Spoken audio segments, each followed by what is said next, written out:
Nagyon szeretettel köszöntöm a kedves nézőket, önök az Ezoterefere aktuális adását látják, és egy különleges alkalom a mai nap, mert nem csak Dino barátom, a DNS István urat köszönhetem a stúdióban, hanem kedves feleségét, társát, DNS Erikát is, pontosan DNS Nagy Erikát is, és ez azért különleges alkalom legalábbis a számomra, mert én így együtt ismerlek benneteket most már lassan elég régóta, 7-8 éve, és mindig csak Dino tudott eljönni a stúdióba, és nem ismerhettétek meg azt az ellenpólust, akivel ők ezt a szellemiséget kialakították, és ezért ma Erika szeretnék főleg rád is fókuszálni, Dino mellett úgyse lehet sohat megszólalni, de csak a vicc része volt.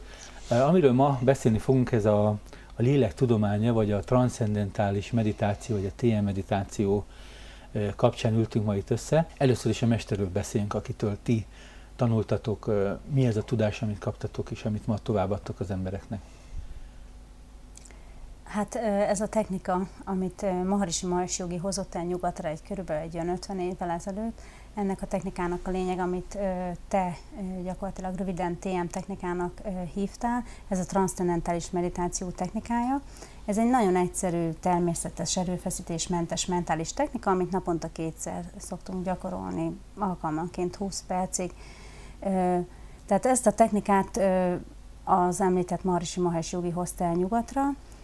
Ő egyébként foglalkozását tekintve eredetileg fizikát tanult, tehát fizikus volt, tehát azért van egy kis tudományos háttere is Maharishinek, de aztán nagyon hosszú ideig a mestere mellett, Gurudev mellett élt, egy 13 évig az ő szolgálatában, és majd amikor a mester már a földi létet itt hagyta, akkor úgy döntött, hogy eljön, és ezt a technikát elérhetővé teszi az egész világ számára.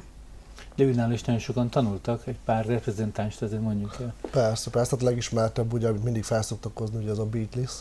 De ez fontos kihangsúlyozni, tehát, hogy ezt mindig úgy szokták téves, hogy Maharishi a Beatles tette nagyjá, de igazából Maharishi már akkor már többször világkörüli turnékat csinált, ugye 68-ban találkozott a Beatles Maharishivel, és a saját tudomásom szerint majdnem 1-2 évig szervezték, egyáltalán állandóan keresték, hogy Maharishi fogadja már a Beatles-t.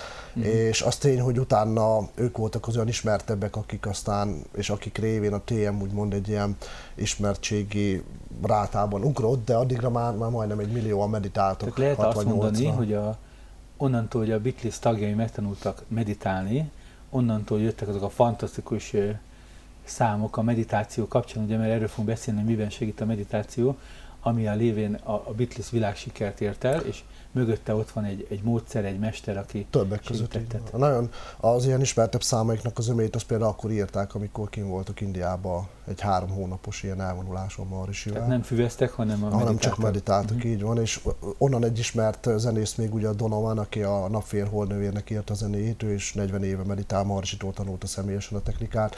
Aztán most a ismertebb, és most az utóbbi években lépett elő nyíltan az a David Lynch, ő most csak a TM technika iskolákban való bevezetésére egy külön alapítványt hozott létre Amerikában. Hogy az iskolákban a gyerekek meditáljanak, így van, és akkor reggel és délután 10-10 perces meditációval kezdik, illetve zárják a napot, és ezért egy teljesen más légkörben folyik az oktatás, és hogy ez mint egy, úgy hívjuk ezt, hogy tudatalapú oktatás most minél könnyebben és nagyobb népszerűségben egyre több iskolába bevezetésre kerülhessen. Például Lynch létrehozott egy ilyen alapítványt. Ő hozzá csatlakozott például a másik ismert színész, ugye a Clint Eastwood, ő is még Maharishitól tanult meditálni.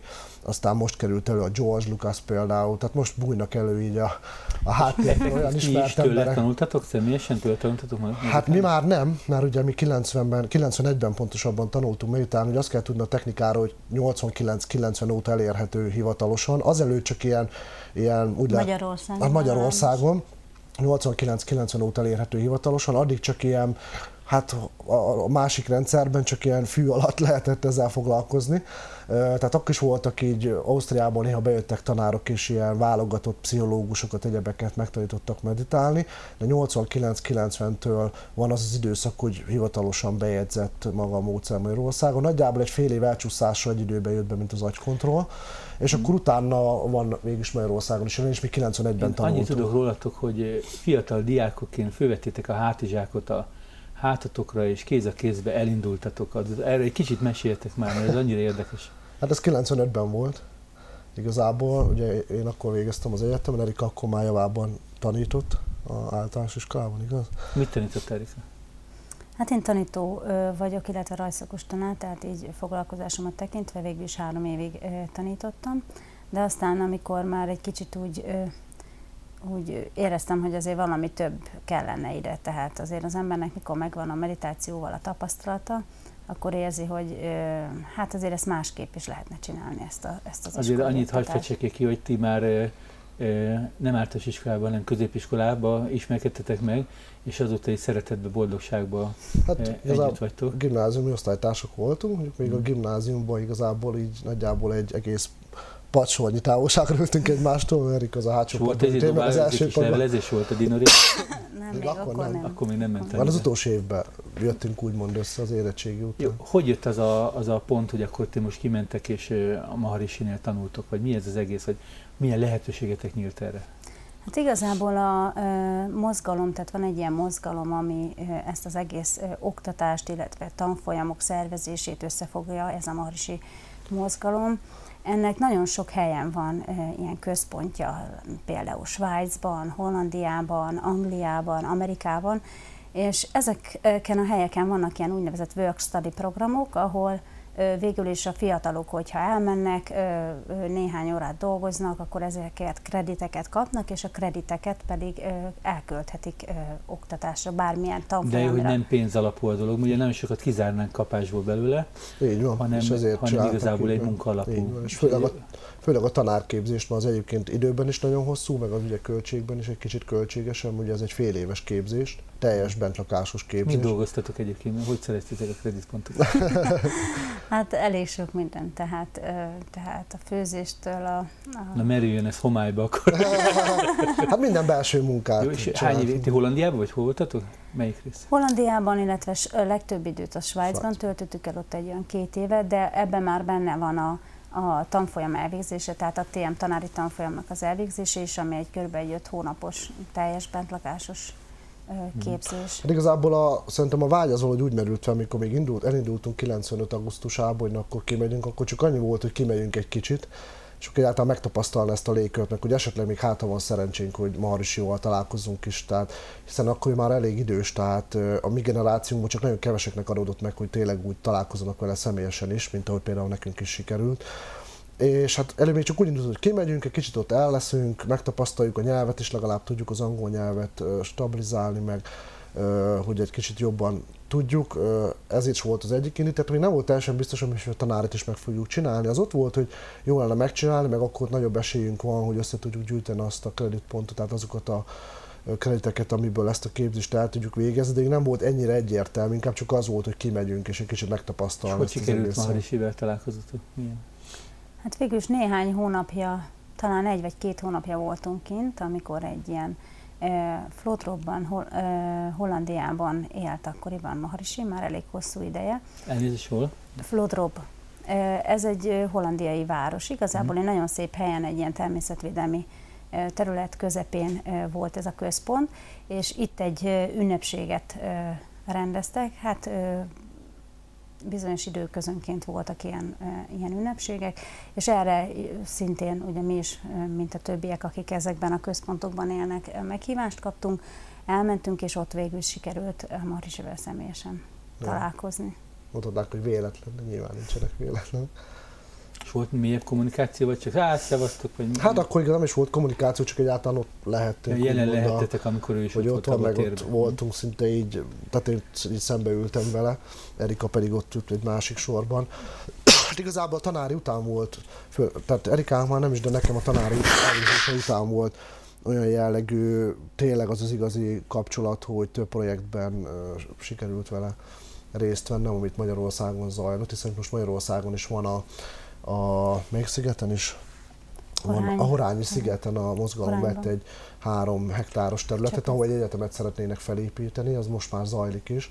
És például annak is bizonyos dolgoknak a lebonyolításában, meg más területeket is szemügyre vettek a Pilis környékén, abban nagyon sokban részt vettem, és akkor ilyen napi szinten volt szerencsém vele Csapjunk bele ebbe a TM meditáció. Ugye, aki ezotériával foglalkozik, azt általában ilyen csoportterápiákon mindenkit megutaztatják egy újfajta imaginációt követően, kiszállnak a testükből, és mindenfele jönnek, mennek, és utána visszatérnek, stb.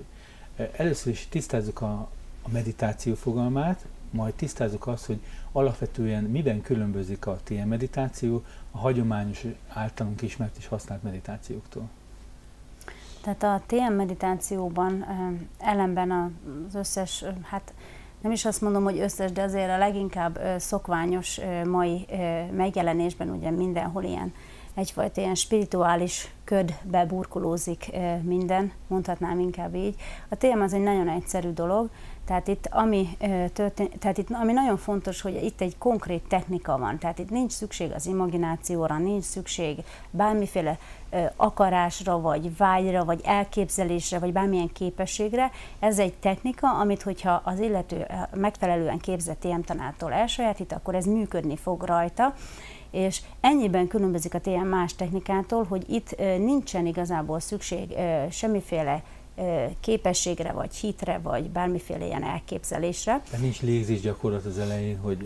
Nincsen. Igazából itt is ugyanúgy megtörténik minden, és valójában a légzés nagyon le fog csökkenni. Tehát amit a TM-ben történik, hogy a durva gondolkodás szintjéről indulunk el, és egyre finomabb és finomabb mentális aktivitást tapasztalunk meg, míg a legfinomabb mentális aktivitást is túllépjük, és megtapasztalunk egy nagyon különleges állapotot, a tiszta tudat, vagy transzcendentális tudat mezejét, ami egy nagyon beteljesítő, határtalan érzetet ad. Ez egyénenként ez az érzés az általában azért változni szokott, tehát teljesen szubjektív, és ebben a nagyon mély csendben, nyugalomban gyakorlatilag lehetőség van arra, hogy a mélyen gyökerező stresszek, feszültségek kioldódjanak, mind az idegrendszer, mind pedig a test szintjén lévő ilyen feszültség, gócok, stresszek, amik igazából akadályozzák azt, hogy normálisan működjön az idegrendszerünk, vagy a testünk, tehát valójában a betegségeknek a 80-90%-át ilyen stresszek, feszültségek okozzák. Tehát amire azt szoktuk mondani, hogy pszichoszomatikus betegségek,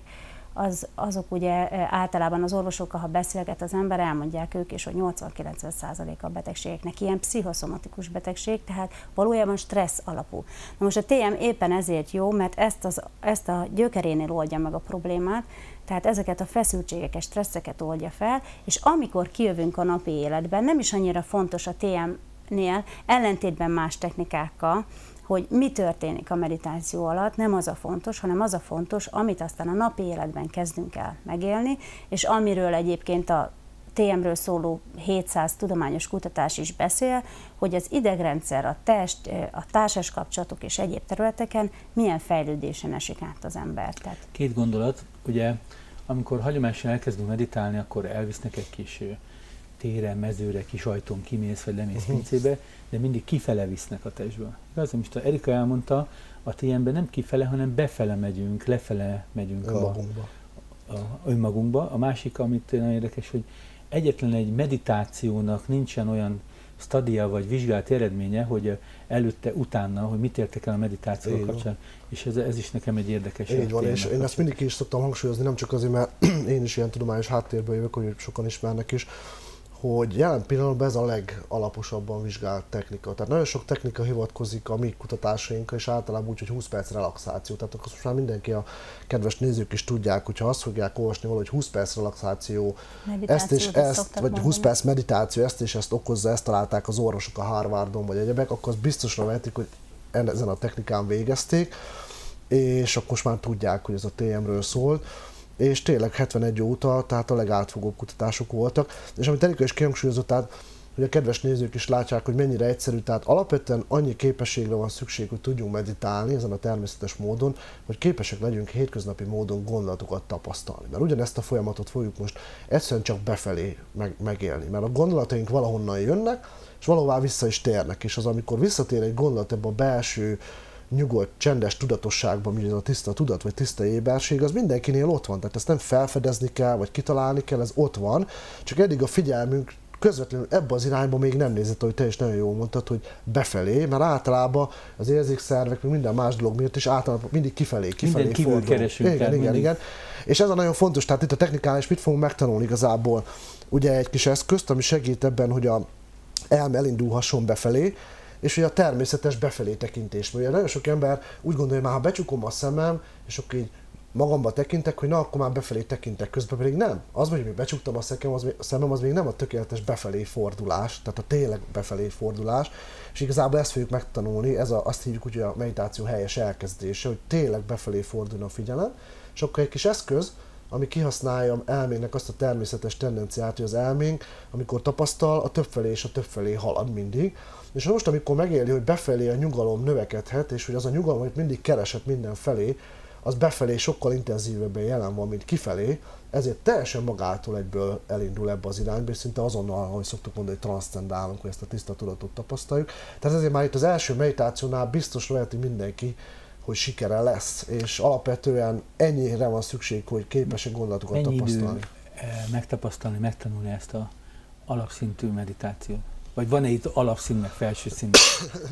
Meditálok, azt meditálok. Mennyi idő kell ehhez? Hát igazából úgymond az alaptanfolyam, magyarul a transzcendentális meditáció technikájának az elsajátítása, az 7 lépésből áll.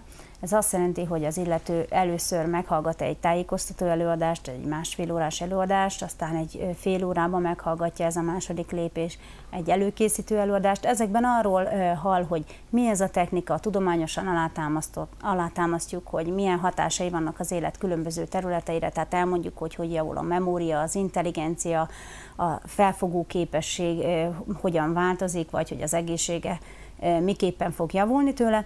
Utána a harmadik lépésben pedig beszélni fogunk a leendő tanulóval, aki úgy döntött, hogy ő szeretne most TM-et tanulni. Kitöltünk egy jelentkezési lapot, és ez az időszak szolgál arra, hogy valójában egy személyes kapcsolat kialakuljon a tanuló és a tanár között. Utána pedig maga az oktatás következik, ami egy 1,5 órát vesz igénybe, és ekkor végül is egy tanuló és egy diák van csak jelen ebben a szobában. Ahol egy tanuló, egy oktató. Egy tanuló és egy oktató van jelen a szobában, tehát ez egy nagyon személyes folyamat, amin keresztül ezt a TM technikát el lehet sajátítani. Tehát nem lehet könyvből megtanulni, vagy nem lehet hallomásból, tehát ez egy nagyon személyes oktatás keretében történik. Utána pedig 3 ellenőrzési napra jönnek vissza a tanulók, amikor gyakorlatilag a tapasztalataikat visszaigazoljuk, és újabb instrukciókat kapnak, tehát újabb tudást kapnak erről. Egyébként az elmúlt 1,5, most már lassan 2 évben Magyarországon akkreditáltá vált a transzcendentális meditáció oktatása, és végül is mi magunk is Istvánnal ilyen módon oktatjuk, ami egy 30 órásra húzta ki a TM tanfolyamnak. Hány embert oktattatok már? Fú, ez jó kérdés. Amióta tanárok vagyunk, tehát 11 éve. Hát most már lassan ilyen 500 embernél vagyunk. Ketten szerintem, olyan 500 ember. 500 ember. Összesen Magyarországon egyébként 91 óta olyan 22-23 ezer ember vett részt a tanfolyamon. Most mivel ez egy teljesen önfenntartó technika, tehát amikor valaki befejezte a tanfolyamot, nagyon fontos, tehát nálunk nincs ilyen utána menés a meditálóknak. Tehát mindenki tudja, hogy ez mi, tapasztalja, használja, és ha használja. Talán abból látod, hogy egyre több ember jelenik meg nálatok, aki a többiek tapasztalat alapján azt mondja, hogy szeretnénk ezt. Így van, és tehát ilyen értelemben, tehát sokan elvégezték, de most abból hányan meditálnak rendszeresen, meg egyebek, ugye azt így nehéz lenne megmondani, de akiket találkoztunk, nagyon sokan vannak a régi időszakból, akik most újra visszakeverednek, tehát közben voltak ilyen kitérők, és akkor is rádobbennek, már a tapasztalatra még emlékeznek, hogy is a lényeg, amit végül is igazából kerestek, ebben ott volt, és közben volt ez a néhány kitérés, akkor most többen is vannak, a stresszolás, amit mondtál, ha oldom a stresszt, akár egy magas vérnyomást is kezelni tudok, ami állandóan összerántva tartja az érfalakat a megfelelés. Így van, például az egyik kutatás most, ami 10 éves időszakot ölelt Amerikában, az most jött ki egy pár éve, ez pont ezt mutatta ki, hogy a szívérendszeri betegségeknél egy ilyen 95%-os gyógyulásarányt lehet elérni csak azzal, hogy meditál ezen a módon valaki. Én tulajdonképpen, amikor az egészséges életmód harcosa vagyok, mert mind a hárman azok vagyunk valahol, akkor én a meditációt simán fölvenném, ha nem is az első. Pontosan. Részben de a egészséges étkezés, mozgás. Így van, ugye beszéltünk itt veled már az ajurvédáról, tudom, Maharishi Ayurvéda, tehát az Maharishi az ősi gyógyászatnak ezt a tiszta rendszerét kihozta ugye a 90-es évek kezdetével, és az ajurvédában mindig le volt írva, hogy az egy dolog, hogy a testhez is adunk segítséget, tehát gyógynövényeket, ez az, ami most már nagyon sok rendszerben elérhető, homeopát, vagy bármilyen formában, ami a testet segíti, de amit te is mindig szoktál mondani, hogy viszont a dolgok meg itt dőlnek el. Tehát hiába gyógyítom én meg a fizikai szinten a mentális eredetű problémának a okait, és a nyomait, mert ugye a probléma az itt innen született, és az már csak a vetülete, és lehet, hogy jobban vagyok, és meggyógyulok ki, de fejbe meg a kiváltókot nem tettem helyre, akkor 3 hónap múlva megint ott van. Bármi műthetnek, gyógyszerezhetnek, de a kiváltók nem... És ugye nálam meg ezért, tehát ugye azt szoktuk mondani, hogy ez nem egy gyógyító technika, ellenben sok más technikával, ugye van a reiki, sok olyan technika, ami kimondottan gyógyításra van, és hatékony is. Tehát igazából egy egészségmegőrző programnak hívnám én inkább. Egészségbefektető program. Az meg főleg. Tehát itt a cél az, hogy az egyik hatás az, hogy minél kevesebb szel, meg amikor csak lehet, egyáltalán ne is betegedjünk meg, mert egy olyan harmonikus egészséget tartok fent, a testi-lelki egységet, amiben egyszerűen a rendszer szó szerint egyfajta legyőzhetetlenséget. Most rengetegen mennek bioenergia kezelésre, igaz? A bioenergia kezeléskor, jó magam is végzek ilyet, akkor én egy csatorna vagyok, vagy magamba generálok, és amire neked szükség van, ezt odadom. Így van? De ha te folyamatosan újra generálod azt, amivel te azt kiütötted magad onnan, akkor én soha nem tudok neked segíteni. Így van? Már gyógyulni lehet csak.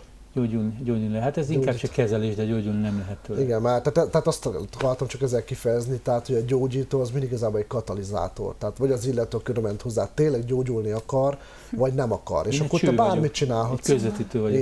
Így van. És itt nálunk ugye ez igazából egy öngyógyítási folyamat, és a testnek a saját öngyógyítási folyamatait szabadítjuk fel a pihenéssel. És még egy nagyon fontos, amikor említetted a Beatles-t, akkor ugye az van, hogy nagyon sok zenész nem tudja úgy túlélni ezt az életét, hogy ne nyúljon narkóhoz.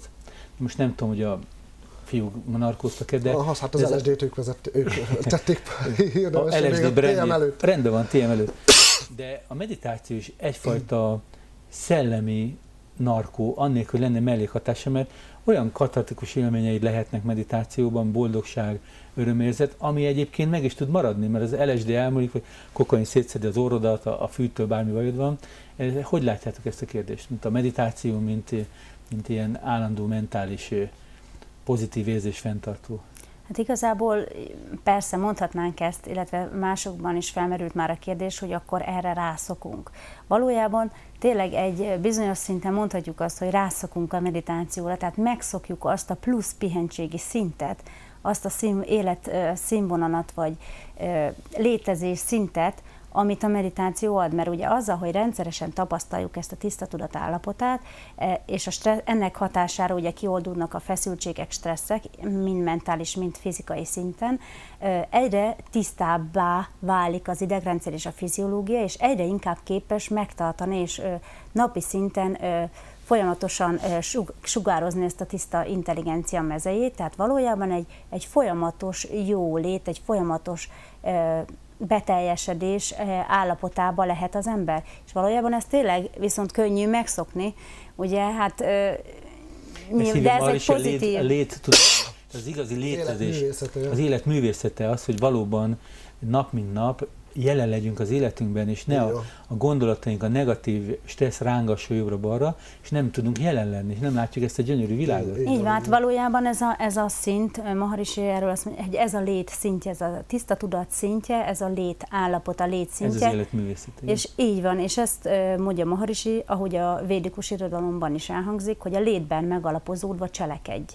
És akkor minden cselekvésed határtalanul hatékony lesz, és bármilyen tehát Marinénnek, ha nem hagyod magad megvezetni a saját érzelmi determinációddal, meg a sok hülyeséggel, amit kapsz a világból, hanem a tiszta lét, a tiszta ősforrásból forrásozol, akkor, hogy fogalmaztál? Nagyon érdekes volt, hogy... Hát így hangzik ez, hogy a létben megalapozódva cselekedj, tehát, hogy mindig ez a létnek ez a határtalan tudatosság, a határtalan csendje, nyugalma, hogyha veled marad a nap 24 óráján keresztül, és ez a hosszú távú célja a transzcendentális meditáció gyakorlásának, azok csak az úton egyfajta ilyen jelzők, és az, hogy mondjuk javul az egészségi állapotunk, az, hogy kezdünk egyre tisztábban gondolkodni, vagy egyre hatékonyabbak lesznek a gondolataink, vagy jobban szervezzük az életünket. Tehát ezek mind csak ilyen útjelzők az úton, amin haladunk, de a valós cél az az, hogy ez a tiszta tudat állapot, ez napi 24 órán keresztül megmaradjon,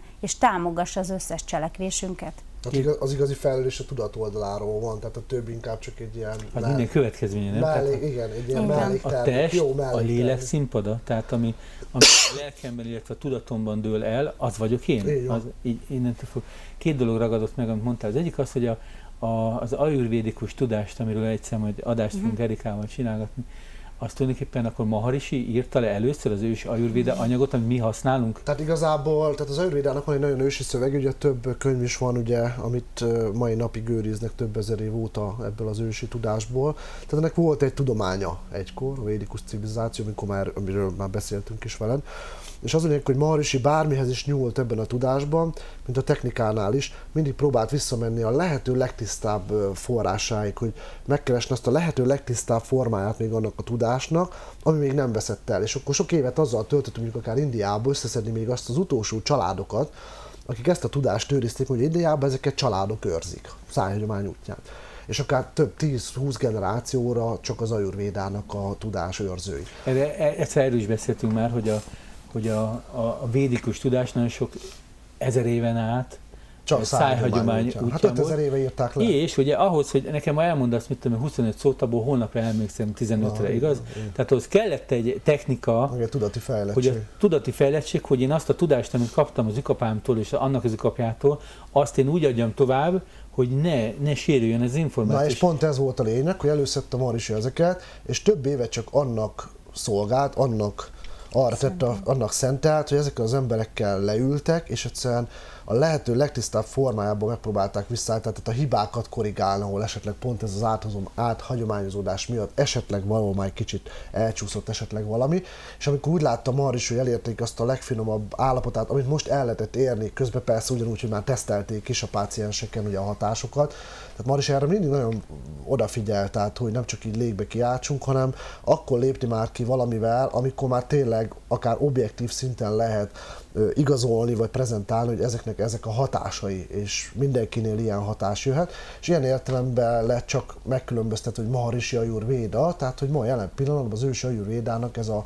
lehető legtisztábban elérhető formája, ahol tényleg ez a tisztaság, visszamenve a gyógynövényeknek a tudására, vagy a különböző testtisztítási technikáknak. Tehát teljes kvintesszenciát összerakták. Így van, és ami nagyon fontos, mert ugye még Indiában is kicsúszott már az, hogy visszavezetne az egészet, hogy a meditáció a lényegi technikája igazából az egész ajurvédának, ami az ősi szövegekben ott van, de már Indiában is lecsúszott róla a figyelem. Hogy persze meditáljál is, de alapvetően átcsúszott a technikákra, hogy akkor tisztítás, akkor gyógynövény, akkor ez, akkor az. A tudati technikát, az, ami fontos, hogy Maharishi visszatette az ajurvédába a tudati technikát. Tehát, hogy ez ugyanolyan szerves és fontos része az egésznek, mint ami a testtel foglalkozik. Tehát, hogy az elme és a test az kéz a kézben halad. Tehát, hogy a kettőnek harmóniában kell lenni, és ehhez viszont kell egy olyan technológia, ami képes erre a tudat szintjén is. Tehát ez az, amit Maharishi plusz beletett. És viszont azt is látta, hogy oké, hogy a tudat szintjén ugye a technikai nagy fejlődést biztosíthat, de ugye ott a testnek is ezt követnie kell, és ugye lehetnek olyan helyzetek, hogy az illetőnek esetleg... A sejtszintű memóriában ott őrizik az összes információt, és hogy vannak olyan helyzetek, amikor a test oldaláról is segíteni kell, és ezért hoztak ki, hogy akkor viszont adjunk a test oldaláról. És még egy nagyon fontos dolog, ami nekem most ugrott be, hogy azért, mit tudom én, 95 óta vagyok úgy szintén ebben a világban, és általában vezetett meditációkra járnak az emberek, igaz? Ahol imaginálnak, vezetnek, de otthon meg akarod sokszor csinálni, akkor úristen, nekem minden bejött a fejembe gondolat, és akkor azt hiszed, hogy már nem működik. És gyakorlatilag a TM meditációban te önmagad vezetőjévé válsz, és nem kell kívülről semmiféle segítség, mert te vagy önmagadnak a segítség. És ez mindig is így volt. A mester csak a kezdő lépéseknél kell, mikor a gyereked elkezd tanulni járni, hogy ott vagy még. De sok esetben nem akarna megtanítani téged, hogy önmagad más meditáljál, hanem akkor így van.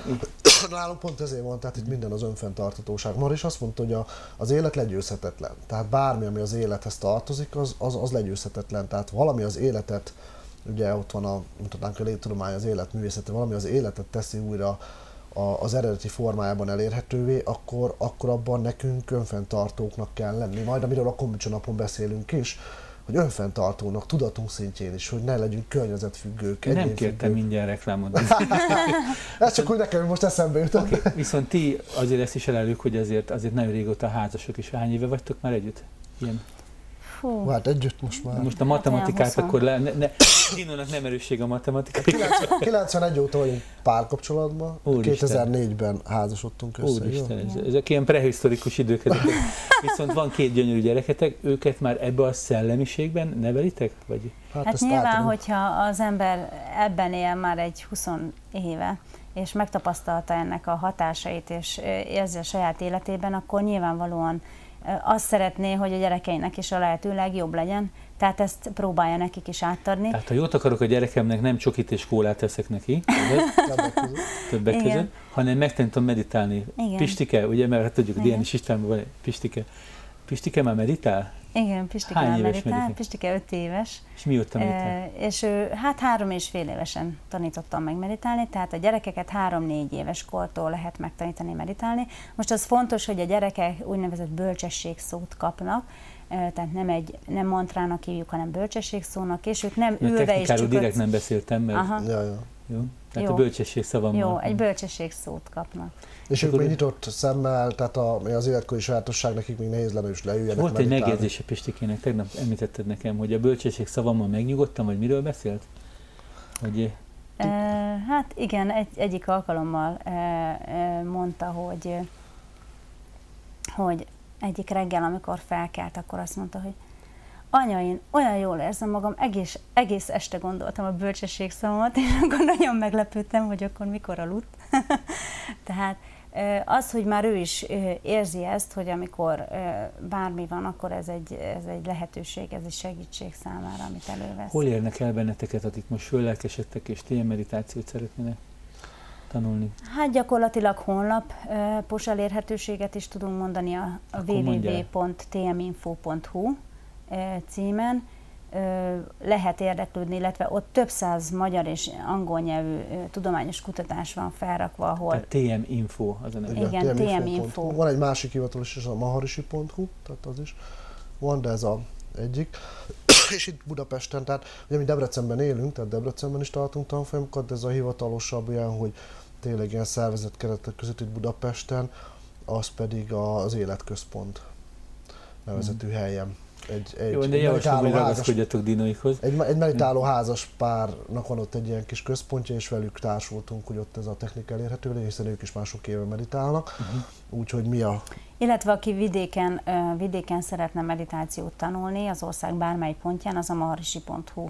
Tehát érdemes akkor kis közösségeket összefogni. Tud keresni tanárokat, hogy hol élnek. Ki van közelesen hozzá. És még egy, amit említettél, hogy egyre fontosabb, hogy a felelősséget betöltő pozícióban lévő emberek tanuljanak meg meditálni, mert ezen keresztül változik a tudatállapotuk, és a társadalomra kifejtett hatásuk is ezáltal mindnyájunknak a használva válik. Így van, mert az nem véletlen, hogy miért ő van egy olyan felelősségteljes pozícióban, tehát ez legyen bárki, egy bankigazgató, egy politikus, vagy bárki. Megnézem a magyar parlamentben a politikusok meditálnak, piros gomb. És ugye ahhoz a felelősséghez kell, hogy legyen egy tudati megalapozottság is. Azt ők is érzik ám, tehát hogy kell. Tehát hogy onnantól kezdve már, onnantól, hogy betölt ezt a pozíciót, ő nem Orbán Viktor, vagy nem, mit tudom én, bárki, hanem onnantól ő a magyar nemzetnek a reprezentánsa, vagy egy államfő például. Az egész nemzetet képvisel, hogy elmegy valahová egy személyben.